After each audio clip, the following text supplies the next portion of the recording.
Kebanyakan peneliti seni pertunjukan wayang membicarakan wayang purwa kulit atau yang berkaitan dengannya. Mengenai wayang wong, dapat dibaca disertasi Sudarsana dengan judul Wayang Wong, The Stated Ritual Dance. Drama in the Court of Yogyakarta, 1984. Akan tetapi, bagaimanakah perhatian yang diberikan sejumlah ahli terhadap wayang madya? Sungguh sangat sedikit. Wayang madya memang tidak sepopuler wayang purwa, sehingga penelitian terhadapnya pun relatif sedikit. Namun, sebenarnya sudah ada tulisan khusus yang membahas wayang madya, meskipun sangat singkat. Misalnya, tulisan J. Katz yang berjudul Wayang Madya termuat dalam Pusaka Jawi II, Java Institute 1924. Kemudian GWJ Drewes menulis, Ranggawarsita, The Pustaka Raja Madya and the Wayang Madya, dalam Oriens Extremus 1974, maupun The Romance of King Anglingdarma in Javanese Literature 1975.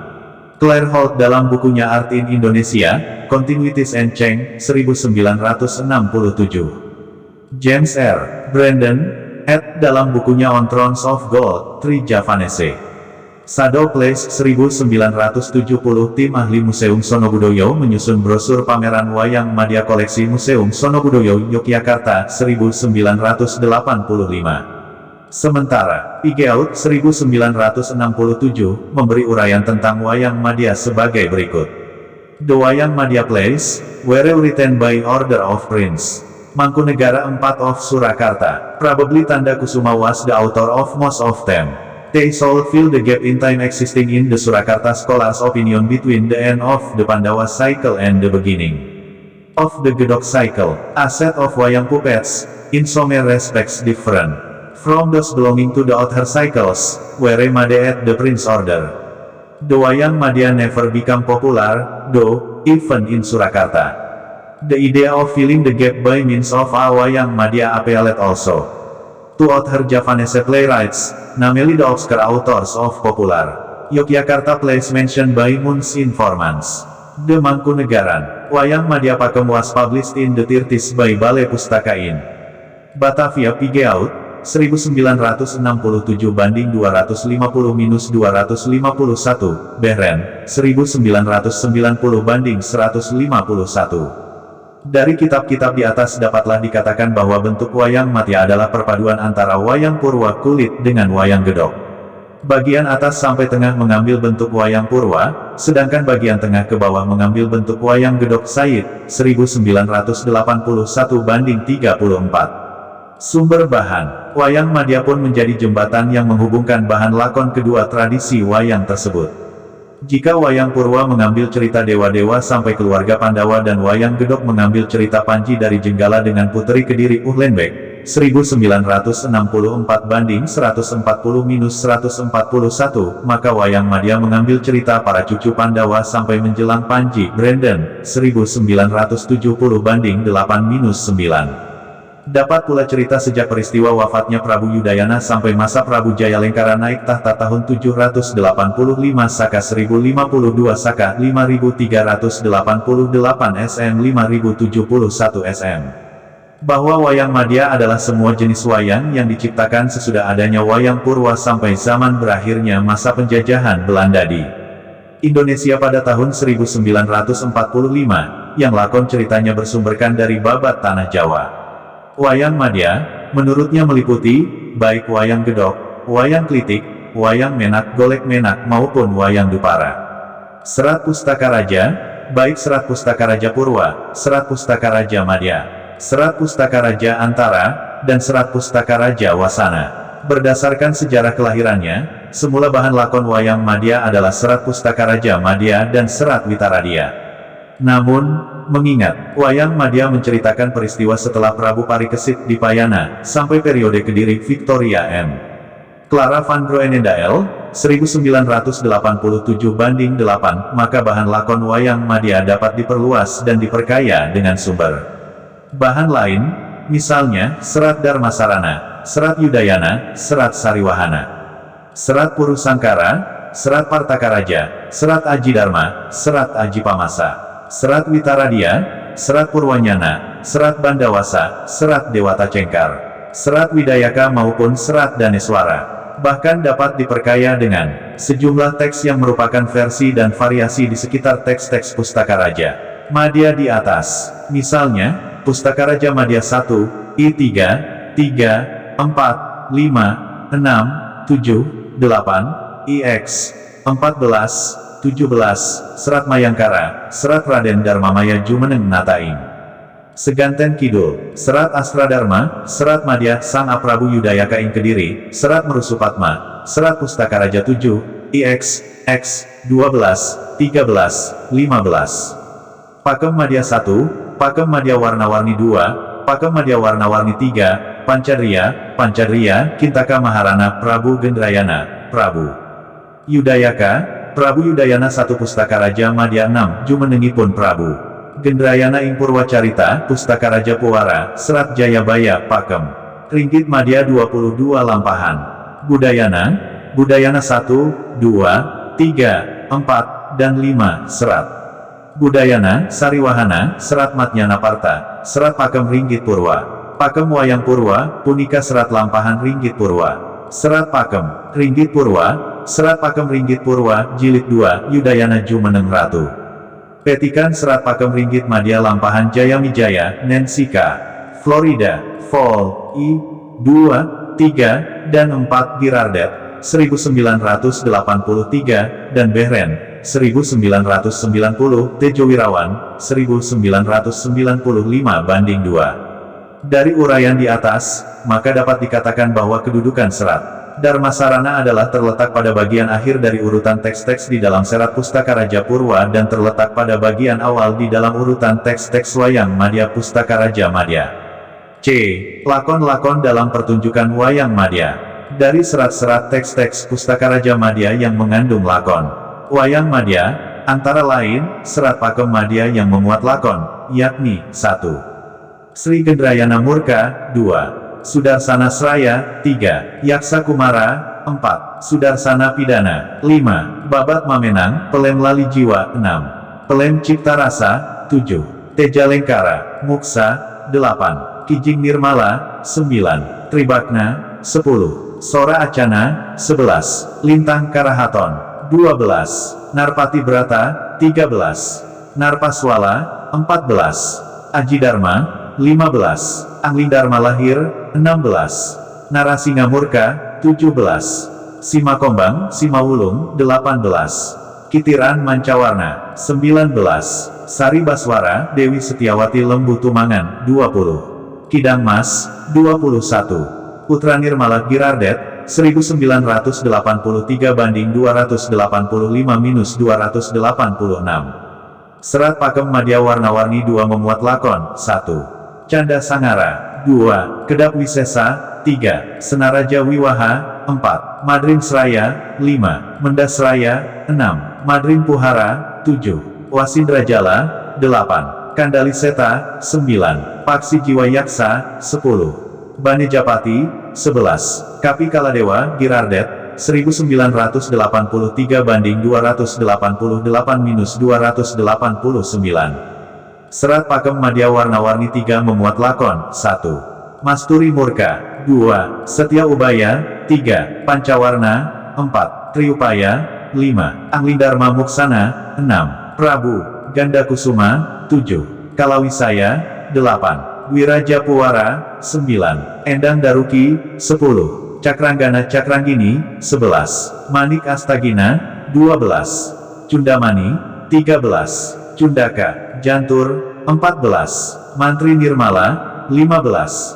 Nurtiakanwa, 16. Trimulya Jati, 17. Tirta Pidana, 18. Jaka Pupon Antuk Rara Temon, 19. Sendang Banaspati Girardet, 1983/289-291. Serat Pakem Madya 4 memuat lakon, 1. Kestupati, 2. Marta Kilaya, 3. Citrawati Murka, 4. Esti Herbanggi, 5. Bagawan Sri Pamasa Muksa, 6. Endrapati, 7. Babat Prambanan, 8. Dharmakala, 9. Dewi Taraf Murka, 10.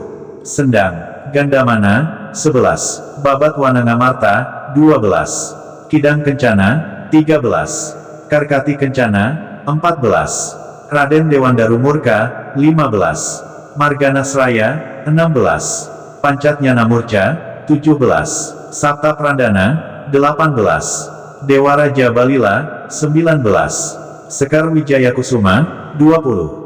Narpendra Wukir Patarangan Girardet, 1989 banding 286-288. Lakon-lakon wayang madya yang termuat dalam keempat kitab serat, yakni, Serat Pakem Madya, Serat Pakem Madya Warna-Warni 2, Serat Pakem Madya Warna-Warni 3, dan Serat Pakem Madya 4. Seperti dikemukakan di atas, sebenarnya dapat dikembalikan ke dalam Serat Yudayana, Serat Gendrayana, Serat Budayana, Serat Sariwahana, Serat Purusangkara, Serat Mayangkara, Serat Partakaraja, Serat Ajidharma, Serat Ajipamasa, Serat Witaradia, Serat Purwanyana, Serat Bandawasa, Serat Dewata Cengkar, Serat Widayaka, dan Serat Daneswara Tejo Wirawan, 2005. Dengan demikian sejumlah lakon wayang madya di atas merupakan ambilan yang diperkaya dan dikembangkan penulisnya dari serat-serat di atas. Persamaan beberapa tokoh dalam teks-teks wayang madya dengan raja-raja Jawa. Teks-teks sumber wayang madya adalah mahakarya yang mengandung berbagai macam corak, baik epik, romantik, didaktik, maupun kronik. Lainnya, bahasa adalah sistem tanda yang pertama, sedangkan sastra adalah sistem tanda yang kedua. Berbagai cerita seringkali menjadi simbol atau lambang peristiwa tertentu yang telah terjadi. Jika diteliti secara mendalam, maka teks-teks sumber wayang madya penuh simbol, baik penokohannya maupun peristiwa-peristiwa di dalamnya. Apabila dilihat dari penokohannya, Serat Darmasarana memusatkan penceritaannya pada Prabu Darmasarana, Prabu Dipayana ataupun juga bernama Prabu Parikesit, selain Prabu Yudayana dan sekilas Raden Gendrayana. Berbeda dengan Serat Yudayana yang menitik beratkan penceritaannya pada Prabu Yudayana, Prabu Gendrayana, dan Arya Prabu Bambang Sudarsana. Prabu Jayapurusa atau Prabu Widayaka, Narayana, diceritakan dalam Serat Gendrayana, Serat Budayana, Serat Sariwahana, Serat Lampahan Jayapurusa, Serat Mayangkara, maupun Serat Purusangkara. Adapun tokoh Prabu Ajipamasa, Prabu Kusumawicitra, diceritakan dalam Serat Ajipamasa dan Serat Witaradia. Tokoh Prabu Parikesit, atau Prabu Darmasarana jelas adalah tokoh yang terdapat dalam tradisi Mahabharata. Dalam tradisi Mahabharata, Maharaja Janamejaya adalah putra Pariksit, sedangkan dalam tradisi kesastraan Jawa, Prabu Yudayana adalah putra Prabu Parikesit. Oleh karena itu, Prabu Yudayana dapat disamakan dengan Maharaja Janamejaya. Apabila diperhatikan secara seksama cerita penumpasan ular yang dilakukan oleh Prabu Yudayana dan pasukannya yang termuat dalam Serat Darmasarana II dan Serat Yudayana, sebenarnya merupakan sambutan dan transformasi cerita serupa dalam Adiparwa. Dalam Adiparwa tersebut, pengorbanan ular yang dilakukan Maharaja Janamejaya disebabkan karena ayahandanya, yakni Pariksit tewas karena gigitan naga Taksaka. Akan tetapi, pengorbanan terhadap Taksaka itu tidak sempurna sebab Maharaja Janamejaya mengabulkan permohonan Astika, anak seorang Brahmin yang bernama Jaratkaru, untuk mengakhiri upacara korban Taksaka. Dalam Serat Darmasaran II dan Serat Yudayana dikemukakan bahwa justru Prabu Dipayana sendirilah yang meminta pada Taksaka Raja agar menggigitnya, sebagai balasan baginya karena ia pernah melukai Taksaka Raja, sewaktu menjadi Binggel, gelang kaki, Resi Ardawalika. Penjelmaan Sang Hyang Besuki, Taksaka Raja hanya menjilat ujung kaki Baginda, yang kemudian membaca mantra untuk mencapai kelepasan muksa. Peristiwa tersebut menimbulkan salah sangka bagi Prabu Yudayana yang mengira bahwa mangkatnya ayahandanya disebabkan Taksaka Raja semata sehingga Baginda murka dan memerintahkan menumpas semua ular dimanapun. Pengorbanan ular itu pun tidak sempurna karena akhirnya Prabu Yudayana justru tergiur oleh kecantikan Dewi Sarini, anak naga Raja Sarana, pelindung naga yang baik. Dari uraian di atas, sekali lagi dapat dikatakan bahwa Prabu Yudayana dapat disamakan dengan Maharaja Janamejaya sebab keduanya dikatakan putra Prabu Parikesit. Bagaimana seandainya Prabu Yudayana dihadapkan dengan Udayana, bangsawan Bali yang diperkirakan ayah Air Langga. Dalam tradisi Bali, nama Raja Udayana berkaitan erat dengan kata Udaya. yang berarti, matahari terbit, Wojowasito, 1977 sehingga mengisyaratkan seorang raja yang mengembangkan kekuasaannya di daerah Udayana Perwata, yang menurut perkiraan Pandit Sastri adalah Gunung Agung di balik Sastri, 1963. Moens dalam Destambung Van Airlangga mengatakan bahwa sesungguhnya ada dua Udayana. Pertama, ayah Udayana di depan dan dimakamkan di pemandian Jalatunda di Jawa Timur pada tahun 899 Saka atau 5244 sebelum Masehi, sedangkan yang kedua, Udayana ayah Udayana di depan dan dimakamkan di Banyuweka Sastri, 1963. Berdasarkan Prasasti Kalkuta atau Prasasti Penanggungan, ayah Airlangga, yakni Udayana, Sang Ratu Maruhani Kridarmodayana Warmadewa, dan istrinya, yakni Sang Ratu Luhur Kri Gunapriyadarmapatni adalah mereka yang mengeluarkan prasasti. Di Bali, Udayana mempunyai 3 orang putra, yang pertama adalah Airlangga, yang kemudian menjadi raja di Jawa Timur, kedua adalah Marakata dan ketiga adalah anak bungsu, Sastri, 1963. Sebenarnya selain kedua Udayana di atas, Bos menemukan adanya Udayana, Udayaditya Warman I, yang berasal dan berkuasa di Champa, Kamboja. Selama setahun tahun 1001 sampai tahun 1002 M. Ia kemudian melarikan diri dan diperkirakan ke Jawa, mengingat bahwa pada tahun 911 Saka atau tahun 5212 SM Udayana Warmadewa sudah berada di Bali dan bersama istrinya Gunapriyadarmapatni mengeluarkan sejumlah prasasti, maka Udayana temuan Bos sudah pasti menunjuk pada Udayana yang lain, Sastri, 1963. Penamaan tokoh Udayana dalam serat Dharmasarana, tampaknya diambil dari nama Udayana, Raja Bali itu. Meskipun perlu pula dipertimbangkan, nama Udayana berasal dari kata Yuda, perang, peperangan, Prawiroatmojo. 1981, sebab dalam kenyataannya Prabu Yudayana banyak melakukan peperangan. Seperti dilukiskan dalam serat Udayana. Pengenalan pujangga pencipta serat Dharmasarana dan serat Udayana, yakni R.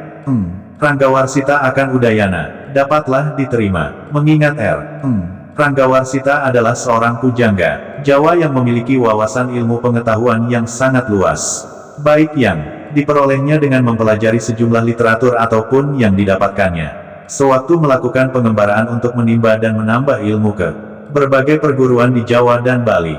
Bahkan, dalam perjalanannya pulang kembali ke Surakarta, Ranggawarsita memperoleh hadiah dari Ki Ajar Sidalaku di Tabanan Bali berupa keropak yang berisikan sejumlah cerita, antara lain, Bima Suci, Bratayuda, dan Dharmasarana Anjar Ani, 1980. Dari uraian di atas dapat ditarik kesimpulan bahwa tampilnya Prabu Yudayana dalam serat Dharmasarana dan serat Udayana tersebut dimaksudkannya untuk meresepsi, menyambut Maharaja Janamejaya dalam tradisi Mahabharata. Selain itu, Prabu Yudayana dipakai untuk menyambut dan mengesahkan Udayana, Raja Bali sebagai seseorang yang menurunkan raja-raja di Jawa.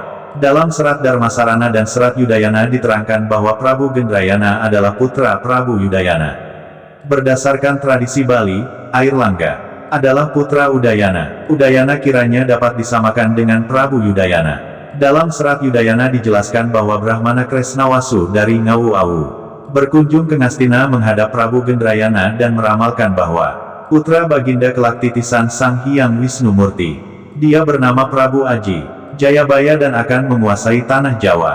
Banyak raja ada di bawah kekuasaannya. Dia sakti tanpa tanding meskipun 1000 kesaktian para resi, Brahmana, dan Ajar disatukan. Dalam serat Lampahan Jayapurusa dikemukakan bahwa Prabu Jayapurusa Raja di Widarba putra Prabu Gendrayana, Mangkunegara IV, 1914. Di sisi lain, Airlangga menurunkan Jayabaya. Oleh karena itu, dapatlah dikatakan bahwa Prabu Gendrayana dapatlah disamakan dengan Airlangga, apabila diperhatikan secara seksama, antara sejarah kehidupan Prabu Gendrayana dan Airlangga pun ada kemiripannya. Prabu Gendrayana banyak melakukan kesalahan semasa menjalankan pemerintahannya sehingga Sang Hyang Narada atas perintah Sang Hyang Girinata memerintahkan Prabu Gendrayana menyerahkan tahta Ngastina kepada adiknya, yakni Arya Prabu Bambang Sudarsana. Ia kemudian menyingkir dan membangun tempat tinggal baru di Menang. Di sana Baginda berjumpa dengan Resi Buddha yang kemudian memberinya hadiah kerajaan Widarba. Di kerajaan Widarba itulah Prabu Gendrayana memerintah sambil melakukan tapa brata memohon pengampunan dewa. Hal itu dipaparkan dalam serat Budayana. Di sisi lain, Airlangga pun harus juga bersembunyi di sebuah pertapaan di Jawa karena kerajaan Jawa Timur yang didirikan oleh Sindok runtuh, dan raja yang pada waktu itu berkuasa, yakni Dharmawangsa Teguh Anantawikrama meninggal Zoetmulder, 1983. Di pertapaan yang diperkirakan di Wanagiri itulah Airlangga mendapat pengetahuan tentang Weda-Weda dan kesusastraan berkat didikan yang diterimanya dari para Brahmana Sastri, 1963. Kemudian Airlangga dimohon menjadi raja dan setelah dinobatkan ia berupaya untuk memulihkan Wangsa Sindok Zoetmulder, 1983. Jadi, persamaan keduanya adalah masing-masing terpaksa harus meninggalkan kerajaannya sekalipun alasannya berlainan. Beberapa faktor yang menjadikan sifat Prabu Gendrayana tidak baik, sehingga harus meninggalkan kerajaan Ngastina, tampaknya diantaranya berkaitan dengan sistem penamaan. Nama Gendrayana sudah barang tentu karena ia putra Dewi Gendrawati dari kerajaan Gandhara. Dalam hal ini terdapat persamaan konsonan pada kata Gandhara dengan Gendra, kata dasar Gendrawati. Di samping itu, kata Gendrawati sudah barang tentu berasal dari kata Gendra yang berarti rame marga ana prakara sing ngegetake, atau ramai karena ada perkara yang mengejutkan. Purwadarminta, 1939. Baik Dewi Gendrawati maupun Prabu Gendrayana memang berulang kali membuat keributan serta melakukan kesalahan sehingga akhirnya memperoleh hukuman. Dewi Gendrawati secara sembarangan menuduh Pati Dwara mau menodai dirinya sehingga ia menjatuhkan perintah untuk mematahkan kedua pergelangan tangan Pati yang penuh bakti tersebut. Pada akhirnya, ketika ia mencaci maki Prabu Yudayana suaminya karena menyunting Dewi Sadu, maka ia terpaksa meninggalkan kerajaannya di Ngastina kembali ke Gandhara. Kejahatan-kejahatan yang diperlihatkan Dewi Gendrawati maupun Prabu Gendrayana, tampaknya tidak terlepas dari perilaku leluhurnya, yakni Arya Sangkuni. Tokoh lain yang sangat menonjol dalam teks-teks sumber wayang Madya yang telah dikemukakan di atas adalah Prabu Jayapurusa, yang muncul dalam serat Sariwahana, serat Lampahan Jayapurusa, serat Mayangkara, maupun serat Purusangkara. Dalam serat Gendrayana dan serat Budayana, tokoh tersebut tampil dengan nama lain, yakni Raden Narayana yang setelah menjadi raja bergelar Prabu Widayaka. Dalam hal ini, Prabu Jayapurusa, Raden Narayana, adalah nama lain atau dapat disamakan dengan Prabu Jayabaya Raja Kediri, Drewes, 1974. Dalam serat Dharmasarana, Prabu Aji Jayabaya adalah Raja Pelindung, yang memerintahkan Empu Tapawangkeng menyusun serat tersebut. Jadi, Jayabaya belum tampil dalam keseluruhan cerita. Dalam serat Yudayana pun Prabu Aji Jayabaya diramalkan Brahmana Kresnawasu sebagai titisan Sang Hyang Wisnu Murti dan ia sebagai putra Prabu Gendrayana yang kelak lahir. Kelahiran Narayana, nama kecil Prabu Jayabaya dilukiskan, baik dalam serat Gendrayana hal 51-53 maupun dalam serat Budayana hal 68-71. Dilukiskan di dalam kedua serat tersebut bahwa menjelang Jayabaya lahir terjadi huru-hara di Suralaya. Kemudian Sang Hyang Girinata, Sang Hyang Narada, disertai para dewa dan bidadari turun untuk menyaksikan serta merestui kelahiran bayi titisan Sang Hyang Wisnu tersebut. Kelahiran Jayabaya bersamaan dengan lahirnya putri Pati Sutiksna yang menjadi titisan Dewi Sri. Sang Hyang Girinata memberi nama putra Prabu Gendrayana itu Narayana, sedangkan putri Pati Sutiksna diberinya nama Dewi Sutiksnawati. Mereka ditetapkan menjadi jodoh. Dijelaskan lebih jauh pada bagian serat Gendrayana bahwa setelah Prabu Gendrayana muksa bersama kerajaan Widarba yang dibawanya gaib, maka Prabu Yudayaka Arya Prabu Bambang Sudarsana mengukuhkan Narayana menggantikan ayahandanya dan diberinya gelar Prabu Widayaka. Jadi, penamaan Prabu Jayapurusa untuk menyebut Prabu Aji Jayabaya, seperti telah disinggung di depan, termuat terutama pada serat Sariwahana, serat Lampahan Jayapurusa, serat Mayangkara, maupun serat Purusangkara. Penyamaan Jayapurusa dengan Jayabaya, selain dapat dicari dari sumber serat Lampahan Jayapurusa, dapat pula diamati lewat arti kedua kata di atas. Kata Jayapurusa berarti manusia yang jaya, sedangkan kata Jayabaya berarti menang dalam bahaya. Jadi keduanya mengandung arti jaya, menang. Kemenangan yang dicapai oleh pemilik nama itu atas para musuhnya. Prabu Jayabaya diperkirakan pernah melakukan peperangan dan memenangkannya melawan saudaranya sendiri yang bernama Jayasaba, menurut tradisi Bali Zoetmulder, tanpa tahun. Oleh sebab itu, Prabu Jayabaya memerintahkan kepada Empu Sedah dan Empu Panulu untuk menyusun kakawin Baratayuda sebagai pembebasan dosa-dosanya. Peperangan Prabu Jayapurusa melawan saudaranya, yakni Prabu Sariwahana, seperti dilukiskan dalam serat Sariwahana dan serat Lampahan Jayapurusa, kiranya merupakan sindiran peristiwa peperangan Kerajaan Kediri dan Panjalu Tejo Wirawan, 1990. Dalam masyarakat Jawa, Prabu Jayabaya sebagai titisan Sang Hyang Wisnu dipandang memiliki kedudukan yang sangat tinggi.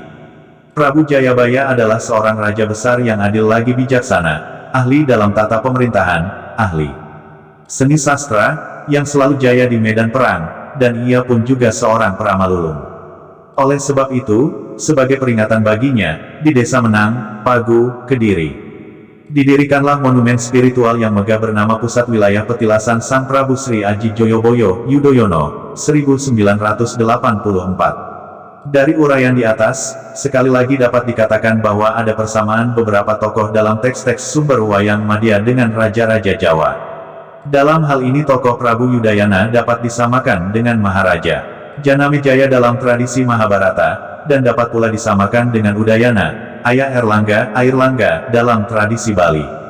Tokoh Prabu Gendrayana dapat disamakan dengan Erlangga dan tokoh Prabu Jayapurusa dapat disamakan dengan Prabu Jayabaya, Raja Kediri. Serta serat Mayangkara, Empu Sada dalam serat Partakaraja, Empu Wisana dalam serat Aji Dharma, Empu Udaka dalam serat Aji Pamasa, Empu Wilasaya dalam serat Witaradia dan serat Purwanyana, Empu Windudaka dalam serat Bandawasa, Empu Madura dalam serat Dewata Cengkar dan serat Widayaka, dan Empu Madukara dalam serat Daneswara itu. Sangat menarik apabila kita coba mengamati dan menguraikan arti kata. Nama pujangga-pujangga di atas, mungkin akan dapat membantu mengungkapkan motivasi dan peristiwa di balik penempatan pujangga-pujangga di atas.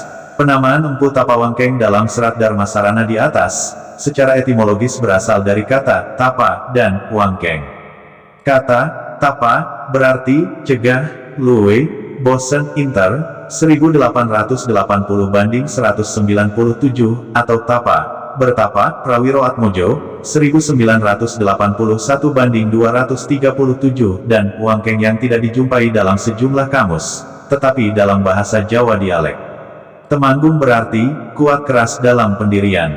Dengan demikian, arti kata tapa wangkeng berarti, yang kuat keras dalam bertapa. Kata Kalangwan, nama pujangga pencipta serat Yudayana, selain berarti kalangan atau terhalang, tempat mengadu hewan, gelanggang, inter, 1880 banding 146 sudah barang tentu berkaitan dengan kata kalamon, keindahan, di samping berarti pengalaman, estetik, pencarian keindahan alam, atau terpesona.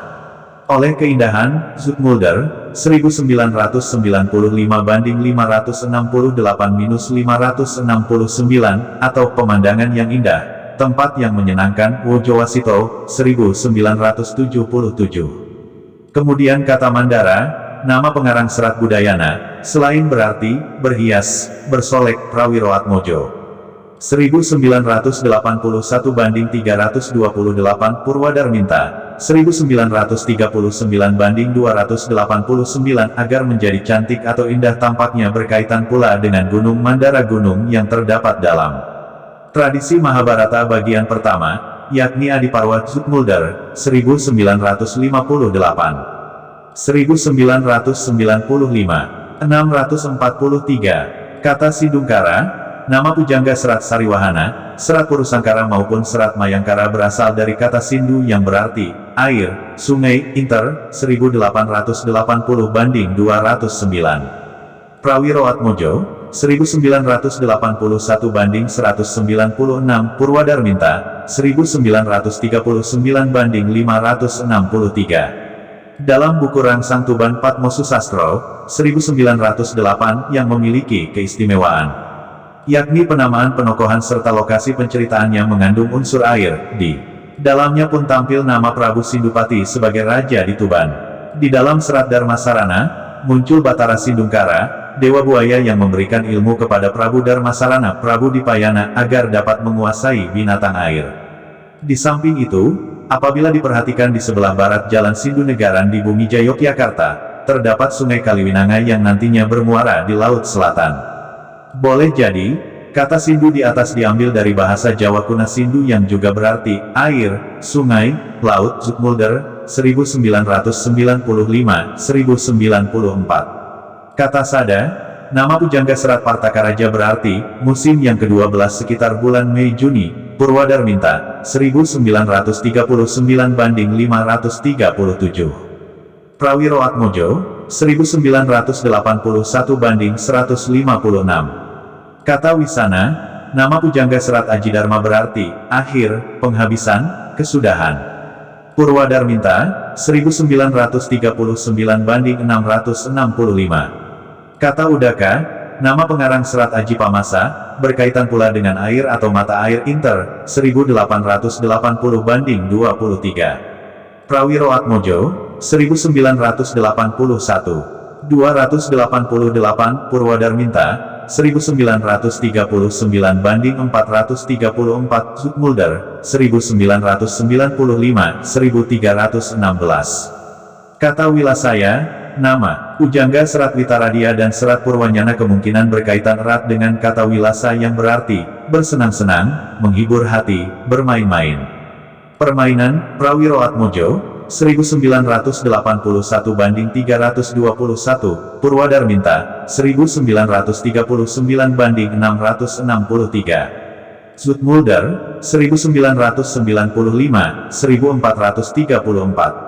Salah satu tempat untuk bermain-main dan bersenang-senang adalah di mata air atau pemandian. Kemudian kata Widayaka berarti wong kang meranata, wong pinter. Purwadarminta, 1939-661 atau yang berhubungan dengan pertapa atau orang pandai. Dalam bahasa Jawa kuno kata Widayaka berarti memerintahkan, melaksanakan, mengarahkan, menguasai, sangat kuat, menjadi ulung, ahli pandai. Zoetmulder, 1995-1427. Kata Windudaka, nama pujangga Serat Bandawasa sudah barang tentu berkaitan dengan kata Windu dan Udaka. Kata Windu berarti bibir lambe tembok sumur di sebelah atas. Purwadarminta, 1939-664. Prawiro Atmojo, 1981-322. Sedangkan kata Udaka berkaitan dengan air atau mata air seperti telah dikemukakan di atas. Kata Madura, nama pujangga pencipta Serat Dewata Cengkar dan Serat Widayaka kemungkinan berkaitan dengan kata madu yang berarti banyuning kembang kang rasane legi, air madu, lebah. Kata Madukara berarti lebah. Purwadarminta, 1939-284. Prawiro Atmojo, 1981-321. Dalam bahasa Jawa kuno kata madu berarti madu, minuman madu, air gula. Adapun kata Madukara berarti pembuatan madu kumbang lebah. Zoetmulder, 1945-625. Kata Madukara, nama penggubah Serat Daneswara berarti pembuat madu lebah, seperti telah dikemukakan di atas. Teks-teks sumber wayang madya di atas, satu dengan lainnya saling berkaitan dan mempunyai nafas yang sama. Mungkin pujangga penciptanya memang sengaja menyajikan karyanya itu untuk tidak dibaca dan dipahami sendiri-sendiri, atau terpisah, melainkan secara struktural keseluruhan. Pemisahan teks-teks di atas ke dalam judul-judul yang berbeda, sekalipun berurutan serta berkaitan, mungkin dimaksudkan agar cerita di dalamnya tidak terlalu panjang, sehingga tidak melelahkan dan membosankan bagi pembaca. Sebenarnya untuk mendalami Serat Darmasarana misalnya, maka pemahaman terhadap teks-teks sumber wayang madya lainnya perlu pula dilakukan. Demikian pula sebaliknya, pemahaman terhadap Serat Darmasarana akan sangat membantu serta mempermudah pemahaman terhadap teks-teks sumber wayang madya lainnya, mengingat teks yang satu dan yang lainnya tidak terpisahkan. Sangatlah menarik apabila mencoba mengambil langkah yang sama di dalam rangka mengungkapkan siapa sesungguhnya pujangga pencipta teks-teks di atas. Apabila kita mencoba berimajinasi dengan mengkaitkan dan menggabungkan Arti nama-nama pujangga di atas secara etimologis, sungguh tidak disangka. Diperoleh hasil yang menyenangkan, pengertian baru hasil gabungan, hubungan. Sandi arti nama-nama pujangga di atas, yakni, seorang yang kuat dalam tapa. Yang gemar berolah keindahan, yang bertempat tinggal di daerah air, mata. Air, di kaki, gunung, Merapi Merbabu. Daerah yang dimaksud di atas, sudah jelas menunjuk daerah Pengging, Banyudana, Boyolali. Memang daerah tersebut, banyak terdapat mata air dan pemandian serta terletak di kaki Gunung Merapi Merbabu. Penentuan daerah tersebut yakni Pengging, sebenarnya secara tersirat dan tersurat telah dikemukakan dalam Serat Sariwahana, Serat Purusangkara, Serat Mayangkara, Serat Partakaraja, Serat Aji Dharma, Serat Aji Pamasa, yang keenamnya dikatakan disusun oleh Empu Sindungkara, Empu Sada, Empu Wisna, Empu Udaka, yang di dalam mitologisnya bertempat tinggal di daerah Pengging. Di samping itu jika dicermati secara seksama di dalam teks-teks seperti Serat Witaradia, Serat Purwanyana, Serat Bandawasa, maka tokoh-tokoh utama yang dikemukakan di dalamnya pun adalah para raja yang memerintah dan berkuasa di Kerajaan Pengging. Dari uraian di atas menimbulkan persoalan, siapakah sebenarnya pujangga yang dimaksud? Apakah Yasadipura I atau Yasadipura II? Dua pujangga termasyhur kerajaan Surakarta dan pelopor Renaissance, kebangkitan kembali kesastraan Jawa, dan yang keduanya memang dimakamkan di Pengging. Namun apabila diperhatikan secara seksama penulis Serat Aji Pamasa dan Serat Witaradia, sekalipun di dalamnya dikatakan bahwa Empu Udaka menyusun Serat Aji Pamasa dan Empu Wilasaya menyusun Serat Witaradia, akan tetapi hal itu meragukan pula, sebab berdasarkan dua penempatan sandiasma, nama tersamar, yang biasanya terdapat dalam sebuah tembang, yakni di awal pupuh dan di awal baris, maka Serat Aji Pamasa adalah karya Ranggawarsita, atau secara lengkapnya yakni, Rahatian Hangabehi Ranggawarsita Nayaka dalam Wadya, Kaliwon Pujangga Guru Basakrama Sahajuru Pamardi Parama Kawiing, Nagari Surakarta Hadiningrat, apabila mendasarkan diri pada penguasaan materi penciptaan, ketepatan kosa katanya, kelebihan pengolahan kalimatnya serta gaya penulisannya, secara sepintas sudah menunjukkan bahwa Serat Dharmasarana, Serat Yudayana, Serat Budayana, Serat Gendrayana, Serat Sariwahana, Serat Purusangkara, Serat Partakaraja, Serat Aji Dharma, Serat Aji Pamasa, Serat Witaradia, Serat Purwanyana, Serat Bandawasa, Serat Dewata Cengkar, Serat Widayaka maupun Serat Daneswara disusun oleh pujangga yang sama yakni Ranggawarsita.